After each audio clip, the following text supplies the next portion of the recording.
We will just keep them on hold or on the back burner till after we've heard the paper by Drew Longacre. Drew is from the United States, but he has a PhD from Birmingham, UK. And he, after a short period in Helsinki, he came to the Groningen for the ERC project. And he has been publishing already several, let's call them innovative articles on the Dead Sea Scrolls, raising questions that have not been raised before and certainly not answered before by scholars working on the paleography of the scrolls. Since I've been talking about characters and features, I think a great quality of Drew is his really thorough and enthusiastic interest in anything that could seem to be of interest to his actual topic. And you can't think, and he wants to know everything about radiocarbon, but just as well, he all of a sudden has a vivid interest in demotic, etc., or whatever.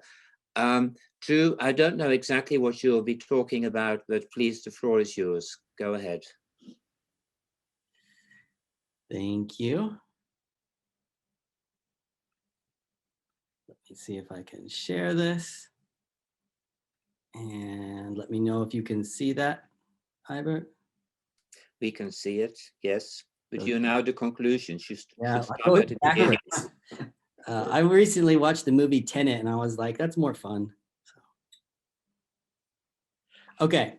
So yes, what I'll be talking about today is the relationship between this digital paleographic approach that Maruf and Mladen have been talking about, and what that means for the study of the Dead Sea Psalm scrolls, which is part of my sub-project here in Groningen.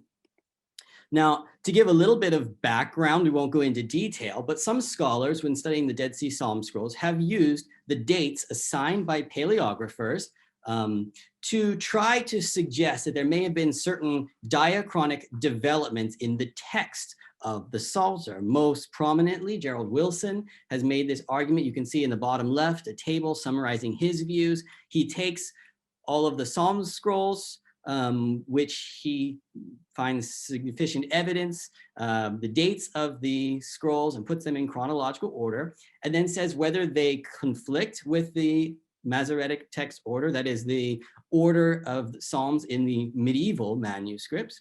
And you can see the first handful all disagree and conflict with the Masoretic manuscripts, the medieval manuscripts, whereas the later ones tend to be more supportive. Therefore, he concludes, during the time period when these scrolls were written, the text was gradually stabilizing and becoming the standard form that we see in the medieval manuscripts. And Peter Flint has done a similar type of study, though he comes to somewhat different conclusions, and he's not as convinced as Wilson that the date of the manuscripts themselves have this phenomenon, this trajectory. But Wilson and this idea of a gradual stabilization in favor of the Masoretic text is very prominent in Dead Sea Scrolls studies. So we're going to look at that a little bit more in light of what we have done now in this Groningen project. Even though the results are still a little bit preliminary, I think there are some very interesting developments. While there is rough agreement among paleographers, traditional paleographers, let's call them, on the approximate dates for most of the Psalm scrolls, there are also some significant differences. I only highlight two that are fairly important.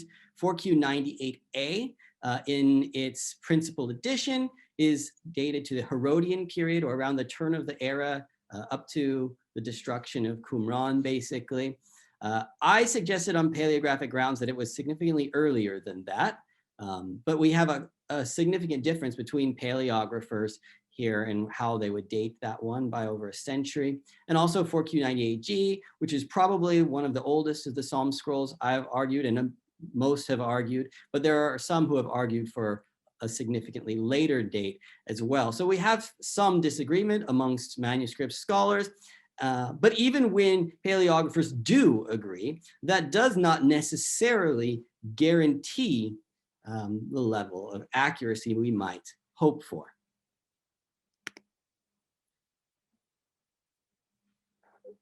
The ERC project, Hands That Wrote the Bible, here that we have been working on, has tried to develop these tools, as Maruf and Mladen have just recently shown everyone. So within this project, we've developed an automated system for date prediction for early Hebrew and Aramaic manuscripts using the training set of both radiocarbon dated and internally dated manuscripts.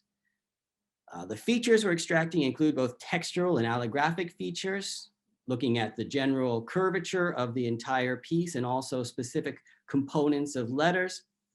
The prediction results are given in probability distributions, again, as Maruf and Gemma and also Mladen have shown. And I'm going to look at a couple of examples of predictions from the Dead Sea Psalm scrolls in increasing order of difficulty for interpretation and usage. To give the first example, we have the chart for 11Q5, which has many different columns that have been imaged and processed, and they all yield very similar results. Here in this case, we have the highest peaks and the lowest error from around +20 to +90, maybe even going a little bit further to +120. So it's a relatively late for the Qumran manuscripts. That accords well with previous paleographic dates, and the radiocarbon dating for 11Q5 puts it around that same time period from just before the turn of the year up to 75 or so. So here we have a very good example where everything fits nicely and we have good confirmation of the date of 11Q5, one of the most important scrolls from Qumran, I would say.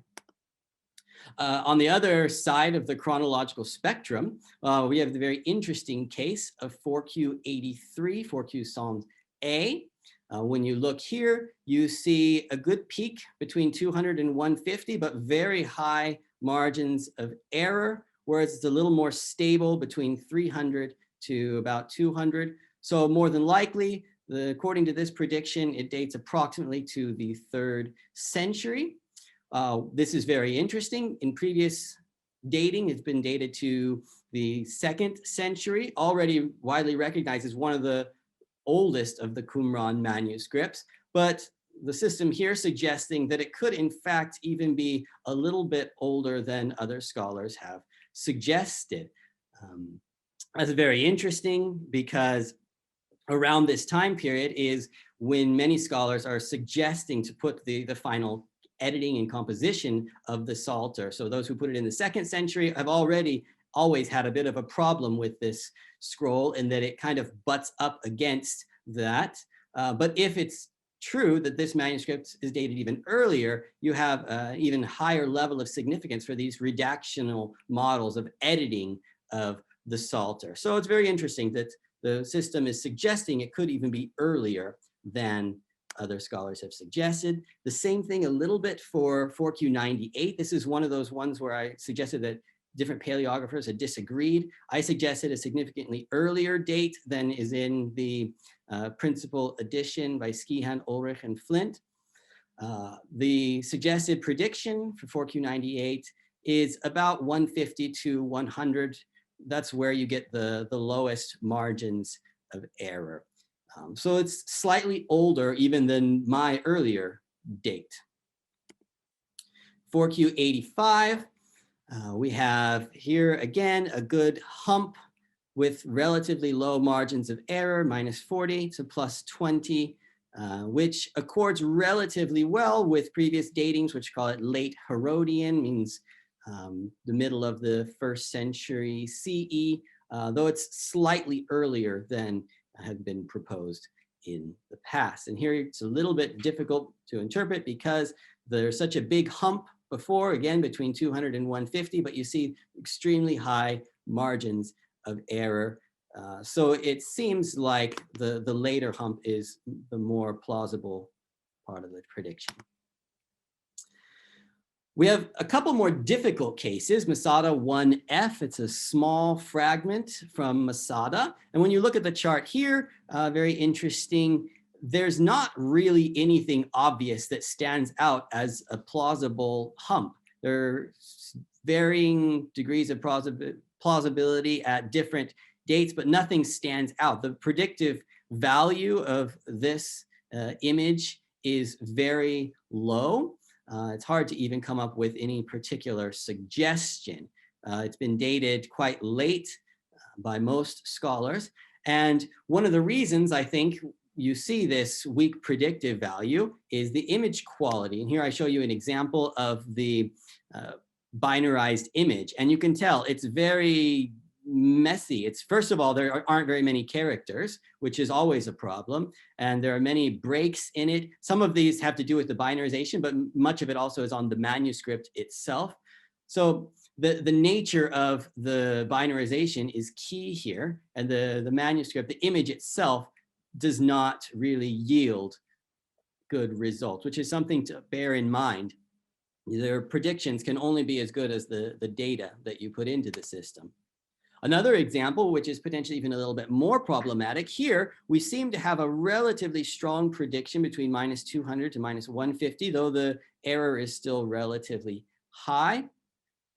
In this particular case, this has normally been dated to about -30 to -1. This is one of the scrolls that Yardeni thought might have been written by the same scribe as Gemma. So it's very strange to see such probability early and nothing later. So the question is this really an early manuscript, or is it something to do, again, with image quality, the nature of the evidence that we put into the system? And when you look at this one as well, you see, again, there are problems with the image quality. The reason here is this is an image that was taken by Bruce Zuckerman rather than the Israel Antiquities Authority. It's a good image and a reasonably clean manuscript, but because the BINET system was trained on IA images primarily rather than Bruce Zuckerman's, it struggled to get a clean binarization. This is something where thankfully the material itself is really nice. So in the future, it will be easy to remedy, retraining, if necessary, even manual binarization, but hopefully that won't be necessary. And this is one where I anticipate significant improvement when we work further on the image processing for this manuscript. So what I've done is taken out those ones where the AI system is not able to give a good prediction, or there seem to be major problems based on the quality of the data that we input, the testing data. When we account for those, we discount those. Here's what we have. We have a total of 17 Psalm scrolls that have relatively strong predictions. You can see here the ID number, the name of each manuscript, the AI prediction in the third column, and in the fourth, I give the dates. The way the format here is the first number, comma, second number. Those are the ends of the plausible ranges, at least in the AI prediction, according to my interpretation of those results. There's obviously a much more complex probability distribution underlying that. And then the paleographic dates as I've listed them there. So again, let's say -25, comma, +25 would be from 25 BC to 25 CE. And when you do this, in 9 of these cases, the AI predicts somewhat earlier dates than paleographers have, but about 50 years or more earlier sometimes. About 4 cases, the prediction is approximately the same. They overlap almost entirely with the paleographic dates proposed by paleographers. And in 4 dates, the AI predicts somewhat later dates. So there's not a clear tendency or movement in one direction or the other, but the overall tendency is that some manuscripts, a significant number of manuscripts, are dated a little bit earlier than we're used to dating.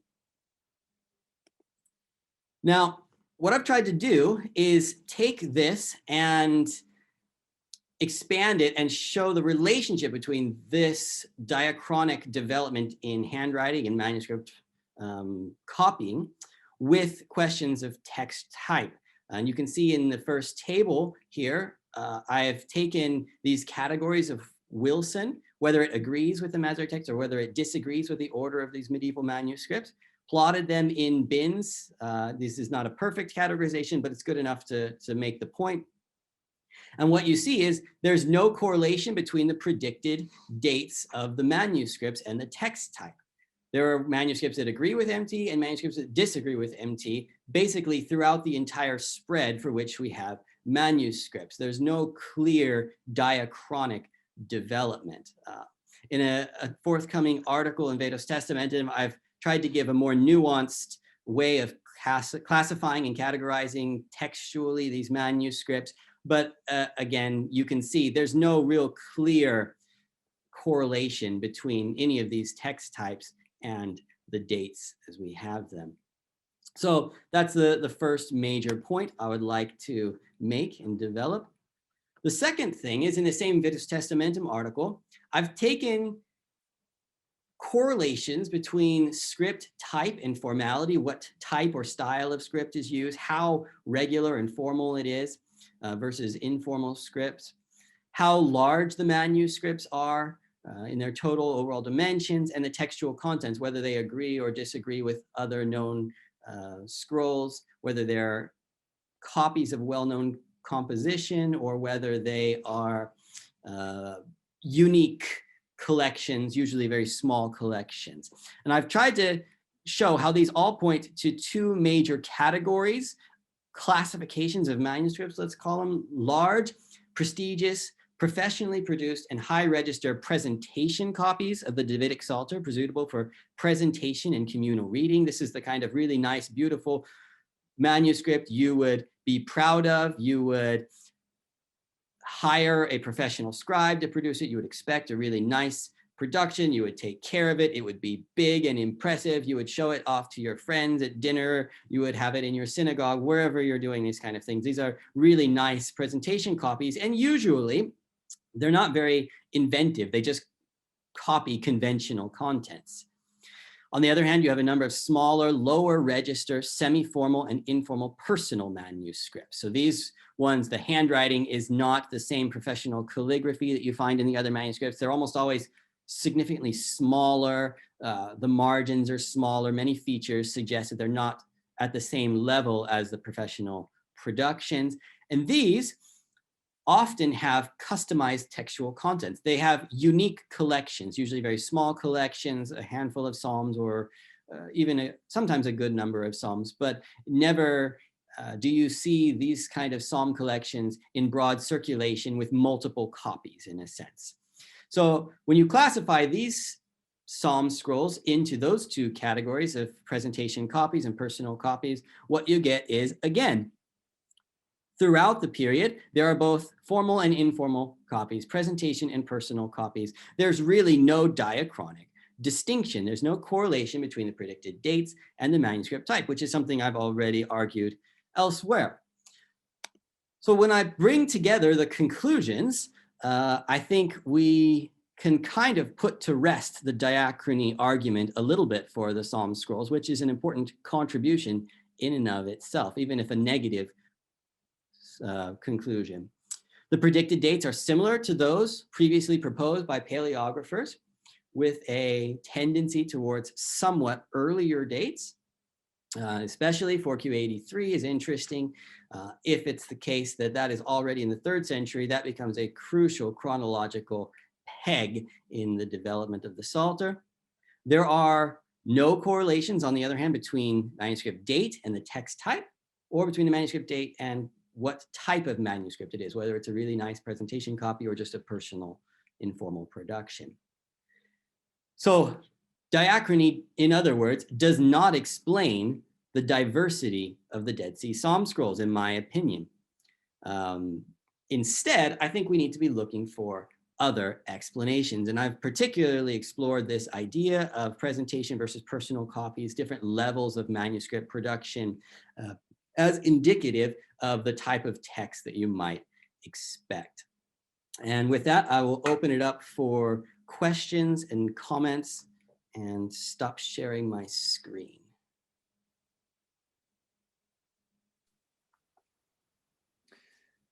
Thank you, Drew. I'm afraid you may have to have two caps on. On the one hand, perhaps promote some people from attendees to panelists. On the other hand, answer questions.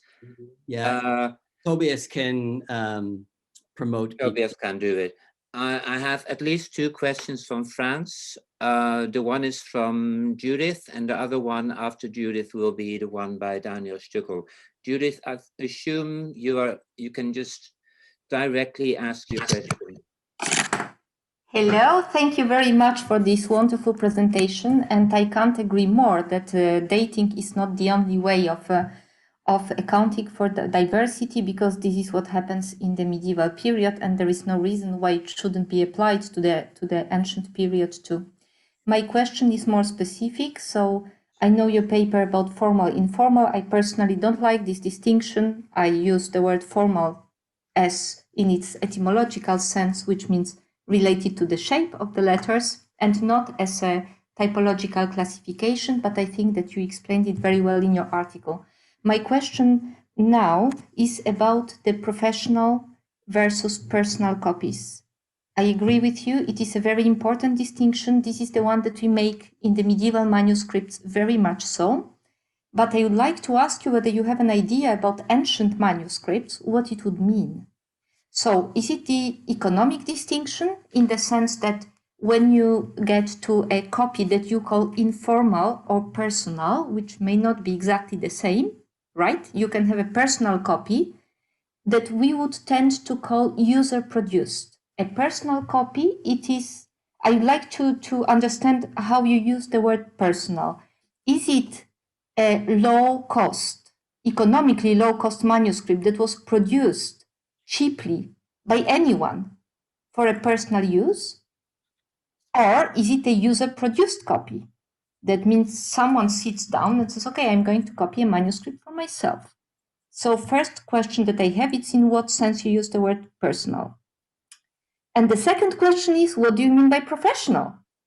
So I understand that you call professional. What is formal? For you, professional and formal, it's more or less overlapping.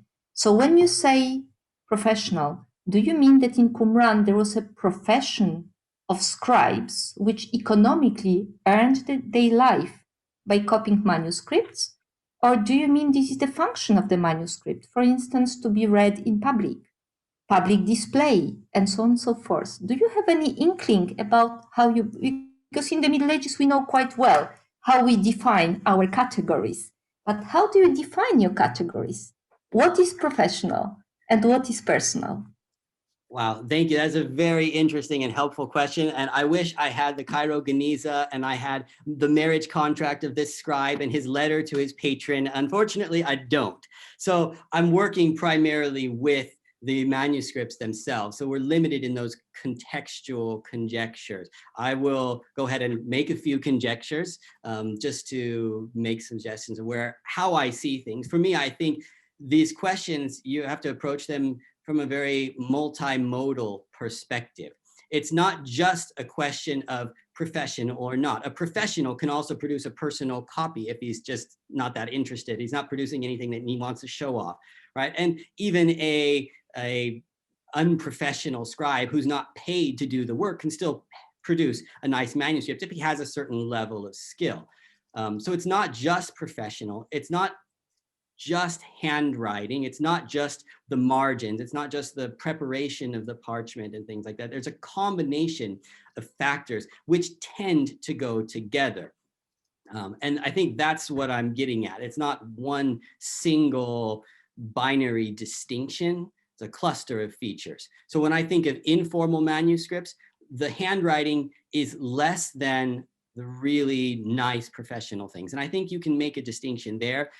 When you see really beautiful, consistent, regular handwriting, writing huge manuscripts that would have taken weeks or months to produce, there has to be some sort of support for that scribe to do that work, to have the education and things like that. So that's where I think you can make a pretty safe assumption that they're doing something professionally. Now, what that means as far as the nature of the guild and what requirements they had, I can't say anything like that. But they were clearly very skilled writers who had a lot of training, a lot of practice, and they had to make a living from this work. Whereas the informal manuscripts, I don't know who produced them. I suggested sometimes that maybe scholars produced them for their own use.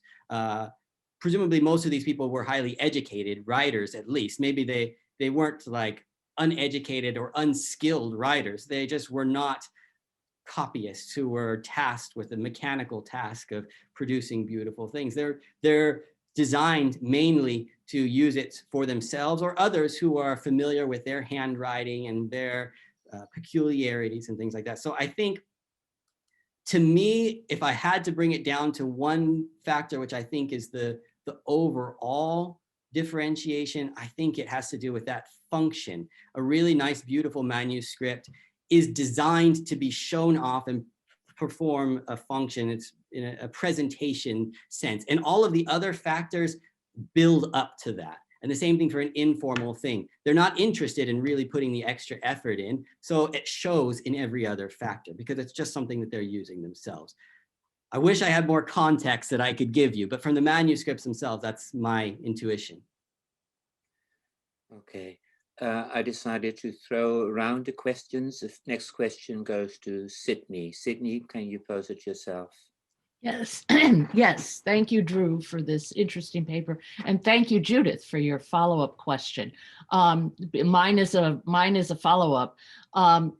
Drew, what is the correlation between your professional manuscripts and what Tove has called deluxe manuscripts, and your personal copies, and what I've worked with on excerpted copies? Are there correlations there that you would like to, that you could talk about? Definitely there are correlations. Maybe the categories, how you define them and delimit them will differ from scholar to scholar, but there's a great deal of overlap between Tove's luxurious copies and what I would call formal presentation copies. I think Tove might be a little more narrow. His luxury copies are extremely luxurious, really big margins and things like that. So that's kind of the cream of the crop. Whereas I still think there's a second tier of nicely produced professional book production that I would also include. So it would be a little bit bigger than Tove's category. On the informal side, yes, the excerpted texts, the majority of them would be in that category of more informal things. Some of them occasionally are written in nicer handwriting, but most of them are not. So yeah, I generally would say excerpted would be, for the most part, informal manuscripts, though it's possible that you also have some fairly large collections that are written in informal handwriting. I'm not aware of any copies of, let's say, the entire Psalter or any really big manuscripts that I might suspect would be a complete copy of the Psalter that were written in really informal handwriting. But you could still have a decently sized manuscript that was self-produced. Okay, so because of course, 11Q5 is a very big manuscript, and as you said, it would take weeks and weeks. And if you think of 1Q Isaiah A or the Temple Scroll, right? I mean, these are long format scrolls that take a long time to produce, whereas when you're in the smaller copies and physically smaller, they can be knocked off in a day often, right? And so they do seem to be personal. And then not just, of course, you're focusing on the Psalms, but not, of course, in just Psalms manuscripts, but across the spectrum of the kind of manuscripts we find at Qumran.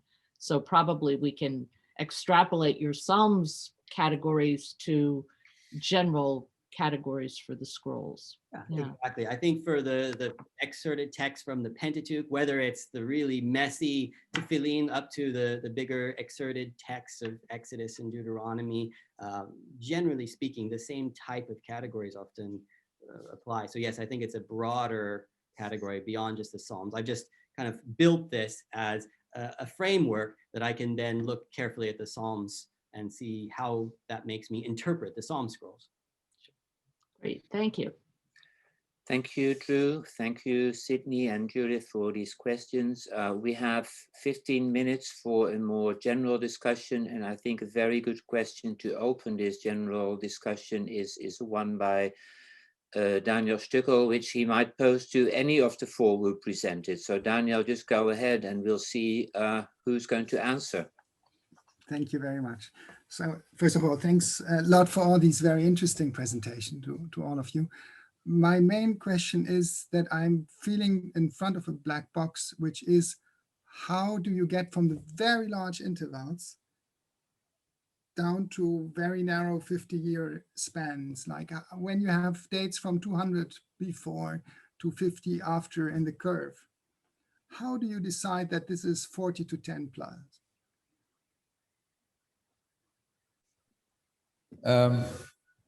Drew. Thank you. I would first, I think it is a matter of understanding the graphs, because it is not as if there is an enormous large range that we then diminish, but there are traits that the model picks up, as we ourselves with our human eyes would do as well. You know, for example, you can take a number of letters and say, oh, I see a similarity with the letter written in that period and in that period and in that period. And what we want to preclude is that then we as humans do cherry picking and then say, well, I'm going to pick that one because that suits best my ideas. So this is what was then introduced, and Maruf can explain it in more detail, because it is on purpose, it is not a black box, but it needs to be explained.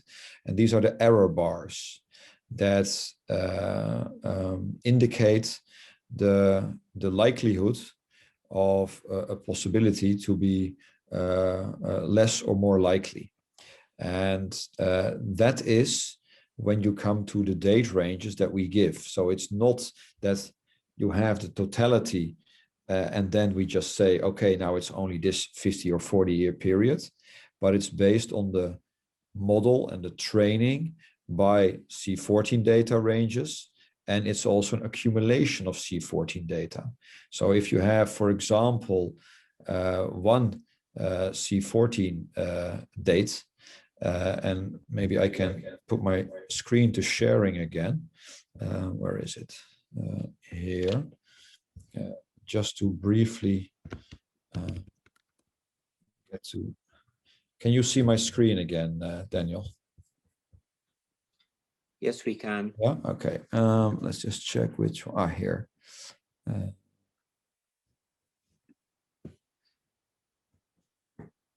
So here you see the clipped dates, and these are the C14 ranges. And as I said, we made a choice to ignore earlier date ranges, say in the 4th century, and only use the green ones. But if you look, for example, at the middle one, 4Q176, you will see that the green around -200 goes up very high. Then around 150 it goes lower, and then again it has a kind of a smaller curve going up again, and then around -100 it goes lower again. Now the ground truth, how it works is, and Maruf can explain this better, is that this for us provides the evidence that the type of letters, the style of writing that you see in this manuscript applies to this range, this period. And it's even more likely between 200 and 150, but it's also still likely between 150 and 100. And the whole range is likely for similar looking letters. Now this is one, and when you have more, it accumulates and it helps the system deciding in which direction to look for.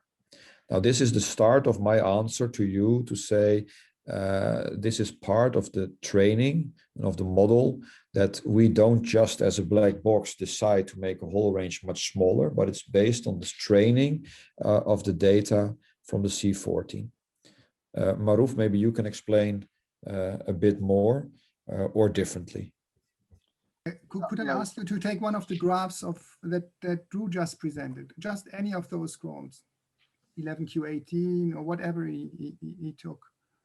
Sure. Yeah, we can also just here with the Nash, you can also see it, or here with Isaiah. Is what you mean, Daniel? Well, this one is much clearer, but if you take 11Q18, it was just, I mean, 250 years, and you pick a specific period, and it's not clear to me why. Okay, Drew, maybe you can put that one on the screen, and Maruf can explain it to us. I can give you 4Q85. Yeah. Let's show.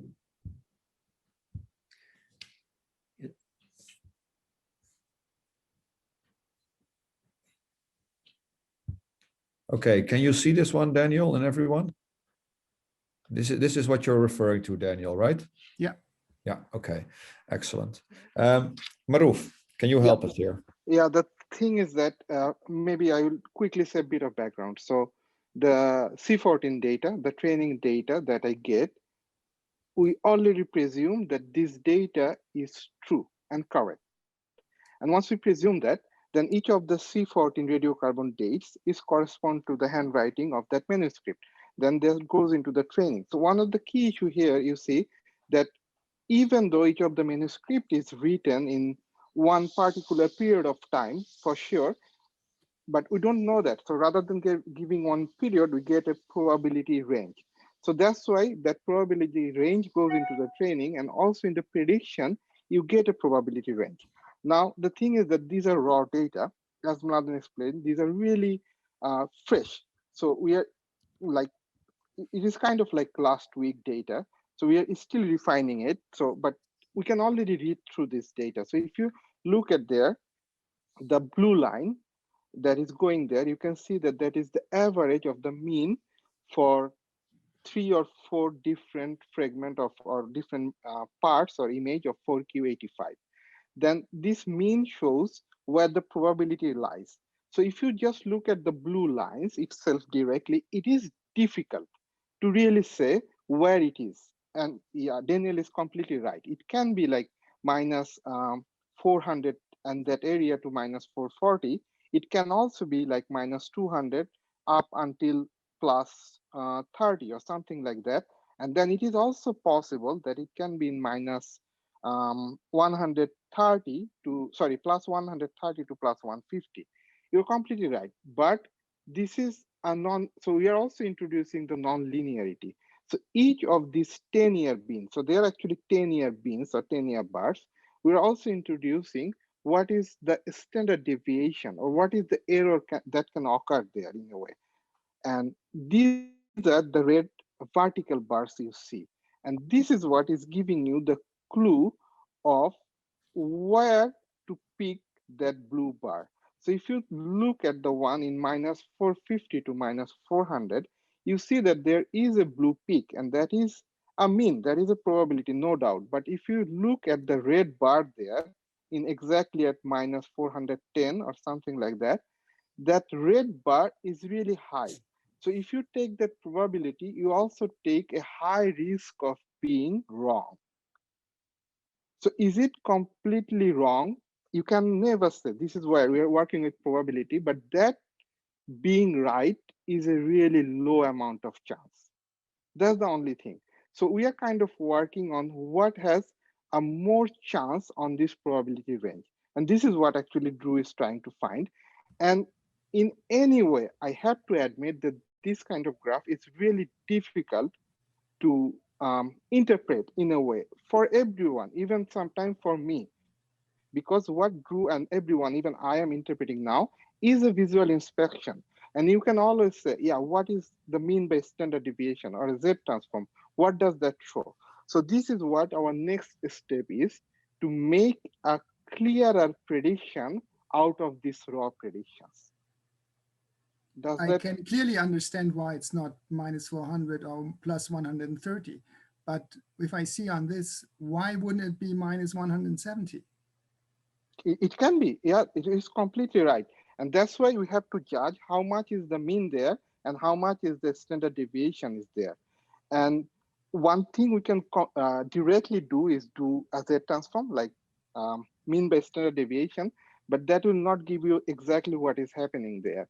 So this is the part we are trying to find. It is true that it can be in minus 160, can be it's minus 170. Mathematically, I'm completely agreeing with that.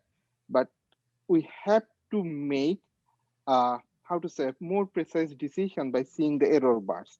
And what I hear from Drew and what we are also interpreting, that in the range of minus 50 to minus 30, you can say that the errors and the bars are more stable in a way, if you don't look at the height of them.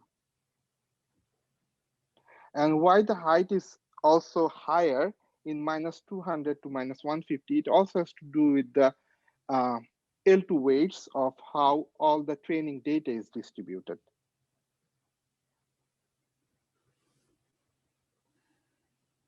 Yeah, I know this is in a way confusing at times, but yeah, if you ask me, for me, it is true.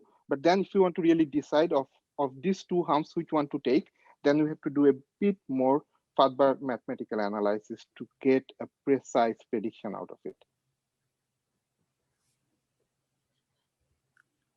Yeah, I'll stop here because I don't want to occupy all the discussion.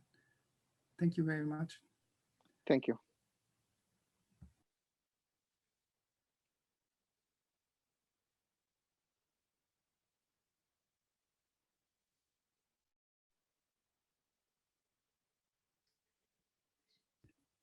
Hybrid, your microphone is off.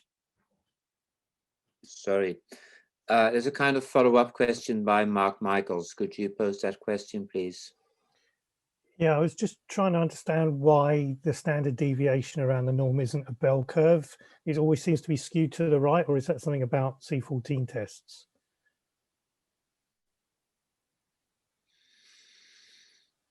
On the right means, you mean like on the area of minus 200 to 100?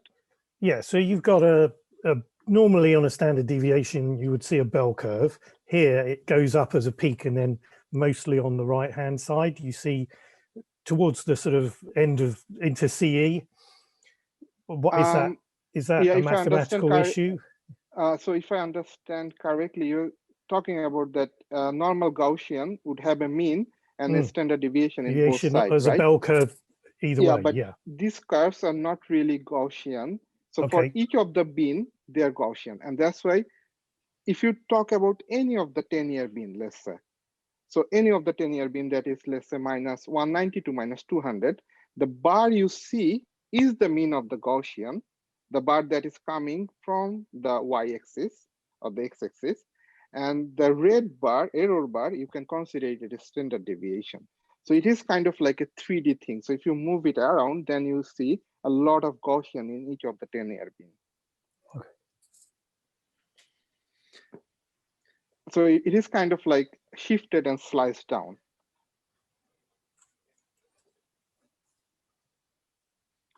Good. I'm looking at the questions and answers box, and although we are 2 minutes or 3 minutes perhaps short, I think we can conclude for this first session, and we'll all have a break for 45 minutes. I want to thank Mladen and Maruf and Gemma and Drew for starting off, also showing where the questions are for us, and we'll may come back to some of the questions later.